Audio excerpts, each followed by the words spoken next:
imagine going and turning $350,000 into $3 million plus tax benefits. But again, I had to cancel it. So let's dive in and let's talk about it. Hey guys, what's up? My name's Hayden Crabtree, and today we're gonna be talking about why I just canceled a deal that I was going to make $3 million on. So it sounds like, why in the world would I ever cancel that? $3 million is a lot of money for me. I'm sure it's a lot of money for you too. So as a lot of you guys know, I'm a commercial real estate investor, and I love to invest in self-storage units. It's my asset of choice. Doesn't mean that's the only good asset out there. In fact, in Skip to Flip, we talk about how all commercial real estate is really good. I'm a big believer that once you get into commercial real estate, you should pick a niche and you should stay in that. My niche is self-storage. I was working on, well, really what kind of got this whole project kindled up and started is I, maybe 6 months ago, had lunch with a guy who owned over $100 million of apartments. And we were talking about the market and how expensive everything is, and I asked him, how are you continuing to grow your portfolio in times like these? And he said, Hayden, whenever things it makes no sense to go out and buy new assets. What we focus on is expanding our existing properties. So I thought that was really good. I took that to heart, and I thought about this. I own some storage already. I own 2 locations in one town in Florida, and I wanted to expand that. I didn't have any room to expand the properties in and of themselves, but I thought to myself, I'll look at neighboring properties and see if I can expand anywhere on those neighboring properties. And that's exactly what I did. I found a raw piece of land, and I was going to do a ground up development. In fact, here you can see kind of a site plan of what I was gonna do. This was gonna be large contractor storage. So these are gonna be units that were 14 foot wide by either 35 feet deep, or they were gonna be 45 feet deep, depending on which side of the aisle you were on. It was gonna be a total of about 35,000 square feet. I was gonna buy the land for $950,000, and I was gonna do the construction for another $2.5 million. So I was gonna be all in on this project at $3.5 million, and this was anticipated to take me, well, really only about 3 months to build. But the issue is in this town in Florida, because it's growing so much, the process to get your project approved is estimated to take 10 months right now, okay? And so I got into this project, and I originally thought, I can get this project done for $3.5 million.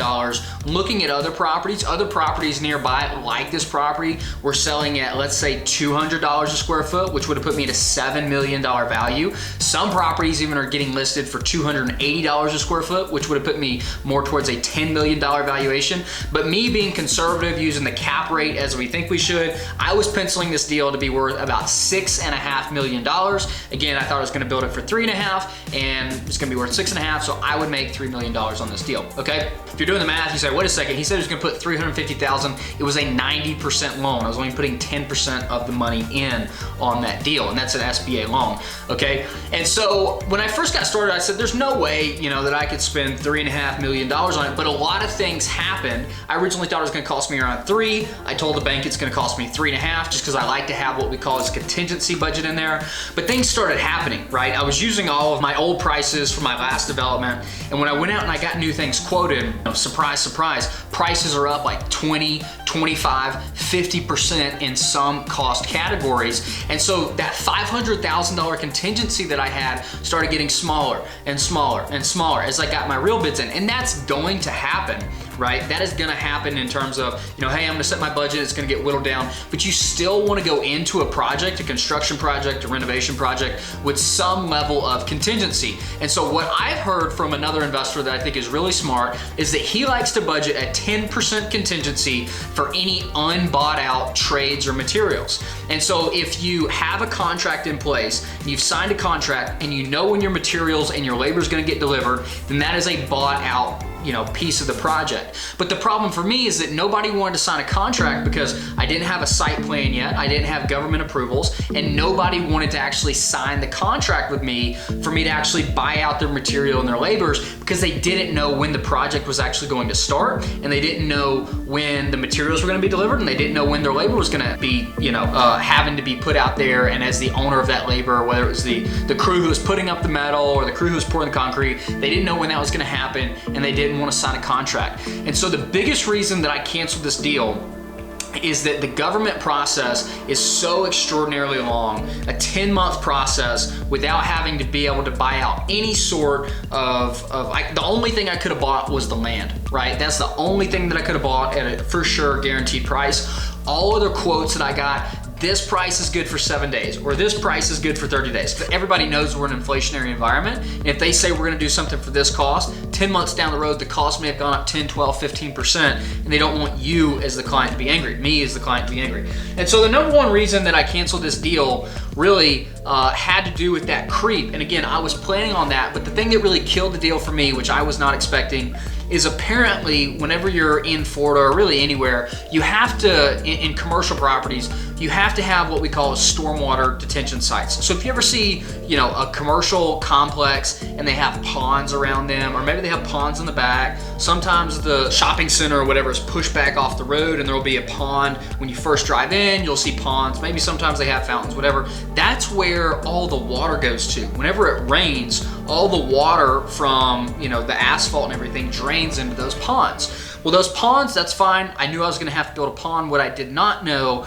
is that in this area, you had to build a pond a certain level above the water table, this is just craziness at this point. I'm not an engineer, so I learned all this. And apparently, where the water table was, is I would have had to have built the bottom of my pond.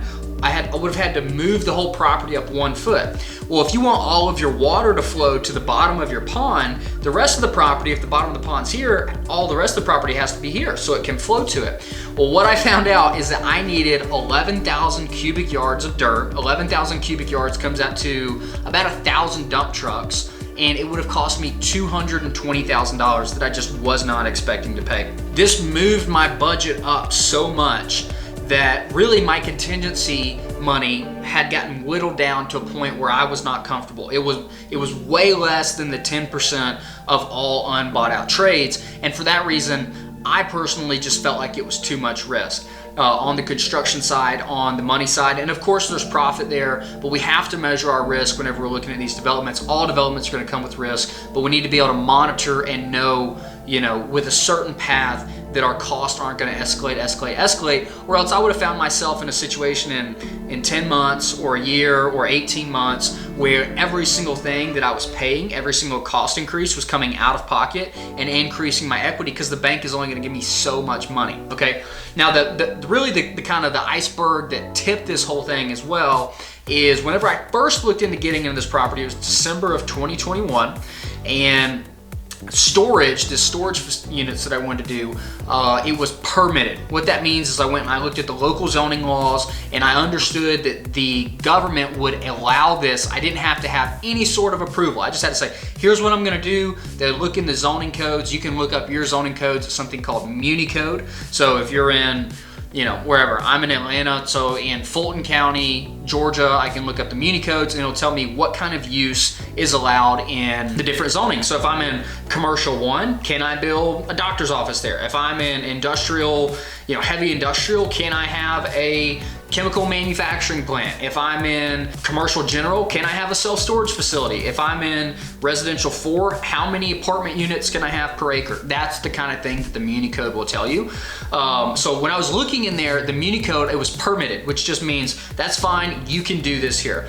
Now that was again at the beginning of December. I got the land under contract, and fast forward, you know, 2 months of due diligence, and I'm sitting there with all these cost increases, and I go, man, maybe I'm paying a little bit too much for this land. Let me go look at alternatives for this expansion where maybe I can get the land a little bit cheaper. Maybe I don't have to raise the site as much. Maybe I don't have to buy $220,000 worth of dirt. And I went back in to look at the Muni Code to refresh myself. Hey, what kind of properties would I be looking for where storage is permitted? And something really, really interesting happened. What happened is that storage piece of what used to be permitted, I saw in the little top left-hand corner of the Muni Code says these codes have been updated December 31st, 2021.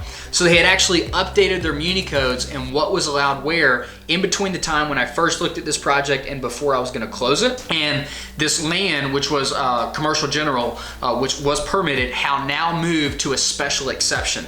And so what that means is not only in addition to the risk of cost increases and all the other good stuff that comes along with construction and developing property, but also another risk that I had been hit with was now this was not permitted. I had to go and I had to seek a special exception, and that was really the straw that broke the camel's back on this deal. That was just too much risk that I was willing to take on. I wasn't willing to face the risk of inflated costs, unbought out contracts, and then also the risk of potentially going through and doing all this work over the next year for the zoning to not even be permitted, but to say, we are not granting you this special exception. And so that's the reason I canceled a deal that I thought was gonna make me $3 million. I'm really sad about it, but I'm also excited about all the work that I've put in. I'll go look for other land. I will continue this momentum that I'll have, and I learned something. And so I just want to share my lessons with you. If there's one thing that I learned out of this, whole thing, is I will start putting in my contracts a clause in there which essentially says that if the zoning or if the use that I'm signing up for changes in between the time of me signing this contract and me closing this property, I want my earnest money fully refunded. Because that was something, if I wasn't still within due diligence, I would have lost my $25,000 of earnest money for no fault of my own, no fault of the sellers, nobody's fault. It's just something the government decided to do. There was no heads up, there was no warning, there was no anything. And so the one biggest takeaway that I'll have is to make sure that I put that clause in there, protecting myself from that happening again. And then probably checking the level of the water tables before I actually go through and look at development sites. So I hope you guys learned something. If you did, do me a favor, like this video, subscribe, share it with somebody, and I'll see you in the next video. Be great.